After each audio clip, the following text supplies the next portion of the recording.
What's going on, everybody? It is the one and only Q here from Retro Q Gaming, and we are in for a very solemn, a very somber, a very, well, I can't even think of a proper word for it. That's usually not my case. I am very learned, I'm very verbose, I'm very precise, specific. There's many words, many adjectives that have been used to describe me over the years, and I am finally dumbstruck for words about how I feel, but that is for a different video later. So here we are with our 61st episode of our Quack experimental podcast. This one is going to be very, very brief. I want to get it over and done with, not to take anything away from the topics here today, but it is a very small one. I want to get it over and done with, and I really have to focus on something that I hope to put out later today. Anyway, our first topic will be Cyberpunk 2077, or should I say Delay Punk 2077 delay. And it has, yes, of course, been delayed another 2 months for the 600th time at this point. Now, I have a feeling that this game is going to be a bit of a mess and a bit of a disaster at this point.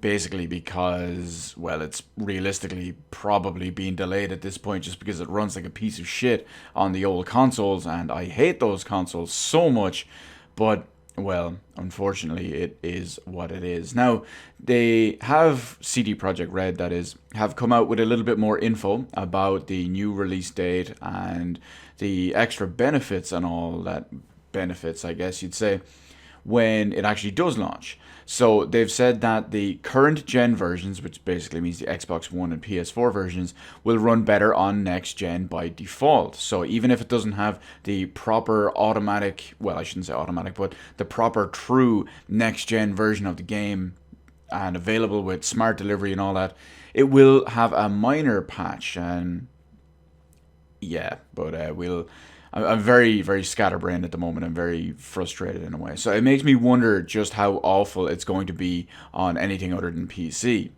So in regards to the whole next gen thing, they said that there will be a small initial upgrade patch kind of thing, if you will, and then a fully fledged next gen version at some point in 2021. Now, the game has been delayed, as I said, 2 months from September all the way to November. So this kind of coincides a little bit that they could potentially launch it alongside next gen, which feels really weird because imagine launching your next generation console with a previous generation game. Yikes. But we have to wait and see. It's just so weird and such a strange situation. The transition from this generation to the next with smart delivery, proper backwards compatibility, the same type of architecture, and just improved hardware. And it's going to be real weird, as well as how stuff like the Xbox One and the Xbox Series L are going to handle games with their automatic upgrades and automatic technical upgrades, that is. And we have to wait and see. But overall, I'm just looking forward to playing it on PC. It's going to, as with every multi-platform game, it's the only platform worth playing a game on, especially one that looks to be as promising as this. But speaking of games that look to be promising, we have a quick little new announcement. That is Pokemon Snap. That's right, Pokemon Snap. Over 20 years after the previous entry back on the N64, we finally have confirmation of a new Pokemon Snap game in development. Strange that one didn't come out for the Wii, although then again it would practically look exactly as the N64. Badum tish. Gotta love that standard definition resolution, which is kind of like the Switch in many cases. But my god, that's why it makes so much sense now. But anyway, there's not much to say about this new Pokemon Snap game other than it is currently in development. They've shown off a couple of little, I guess you call it trailers, screenshots and all as well. And it is going to be developed by Namco Bandai. And the funniest thing about this whole situation is it looks significantly more impressive on a technical and visual standpoint than the piece of shit games that we got from Game Freak from, when was it, last year? And this has led to many different people, huge amount of people at that, calling for the series, the mainline series, to be co-developed, or if not primarily developed, by Namco Bandai. And frankly, after the last 2 mainline games from Game Freak, I'm kind of inclined to believe, agree, believe, whatever, simply because Well, Sword and Shield just wasn't it. Sun and Moon definitely just wasn't it. But hell, all I know, new Pokemon Snap coming at some point for the Nintendo Switch. I will most likely be buying it. Now, here we are already at our last proper mainline news type topic. And this one is back to Geforce Now. Now, I know typically when Geforce Now is featured on here, it's usually another publisher, another developer, another whoever it is, already removing their games and whatnot from the service. But this time, it's actually the complete opposite. Because Square Enix, that's right, Square Enix, who had previously pulled their games in the past, have now inked a new deal with Nvidia to support many of their games. I'm not sure if it's the entire list that was removed originally, or if there's just new games, or if it's only a partial list, or combination of all of the above. Well, they were removed and now have been re-added. So, currently available on GeForce Now, we have Battalion 1944, Boundless, Deus Ex Human Revolution Director's Cut, Deus Ex Mankind Divided, Just Cause 3 and 4, Life is Strange 1 and 2. It's strange that there's no Life is Strange Before the Storm in there. I mean, I know it's not made by the same studio, but technically it's still Square Enix. Rise of the Tomb Raider 20 Years Celebration, Shadow of the Tomb Raider Definitive Edition, Sleeping Dogs Definitive Edition, Supreme Commander Forged Alliance, The Awesome Adventures of Captain Spirit. I was going to say, wait, that's free, but then I remember this is a whole other situation. And they just have this one listed as Tomb Raider.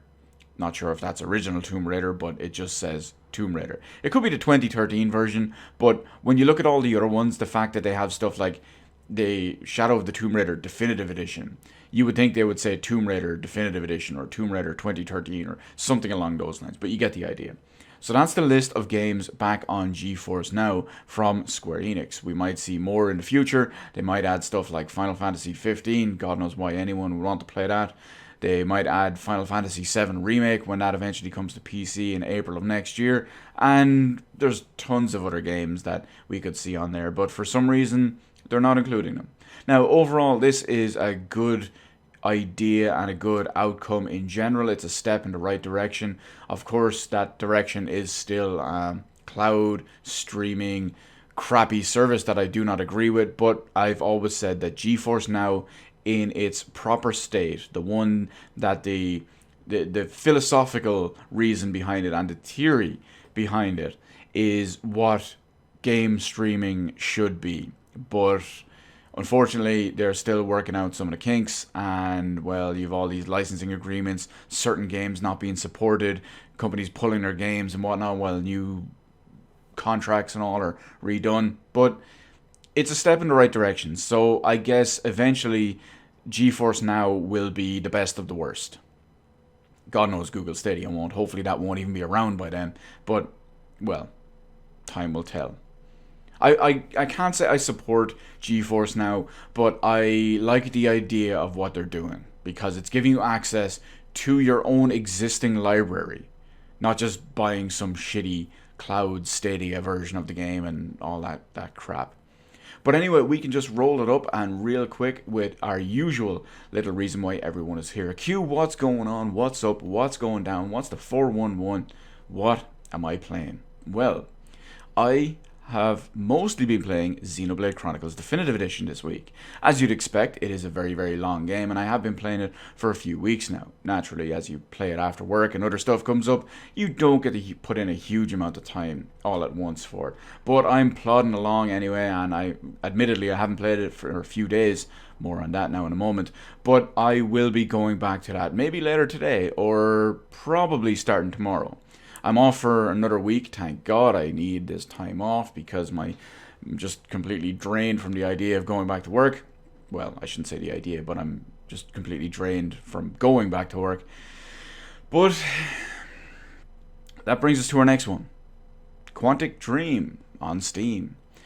They treat Quantic Dream Games, I almost messed that one up. Heavy Rain, Beyond Two Souls, and Detroit Become Human have finally released on Steam. They are, I don't know if it's still on at the moment, but they released in a temporary 10% off sale. Naturally, I bought the entire bundle. I have Heavy Rain installed, and I'm looking forward to going through that yet again. Of course, I will eventually move on to Beyond Two Souls. That one is a little tougher to get through because that's my least favorite of the three, and it's the one of questionable quality.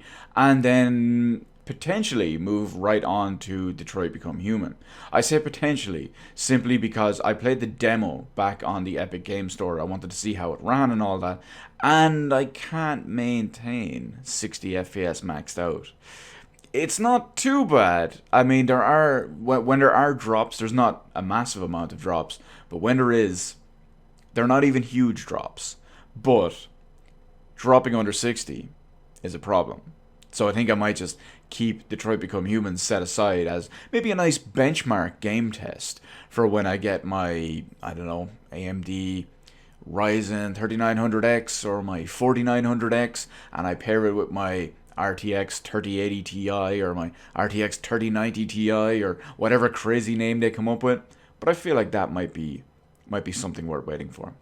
And of course, the one other one, the reason why I'm pumping this one out as quick as possible and as early in the day as possible as well. Of course, I have been playing The Last of Us Part 2.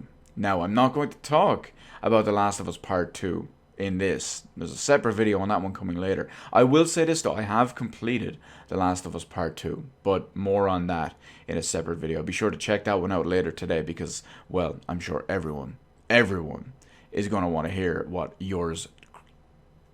You know what? I fucked it up. Yours Qly. I was going to say truly. I was going to say your boy Q. And then just at the last second, I was thinking Qly. And I started saying it, but I wasn't committed to it. I'm disappointed in myself. Ridicule.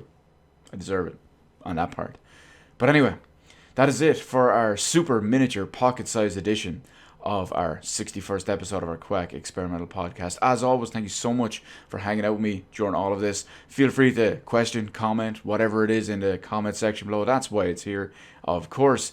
And, well, we'll just do the quick little usual thing. So feel free to hit the appropriate button and let me know how I did on the video. And while you're at it, why not head on over and hit the subscribe button and even ring the little notification bell, so you can be one of those glorious people that checks out these bad boys whenever they come out every weekend. Because, well, why wouldn't they? Or mostly every weekend. There are one or two times we have to skip it. But anyway, feel free, and of course, be on the lookout for our Last of Us Part 2 video later today. In the meantime, winners don't play switchboards.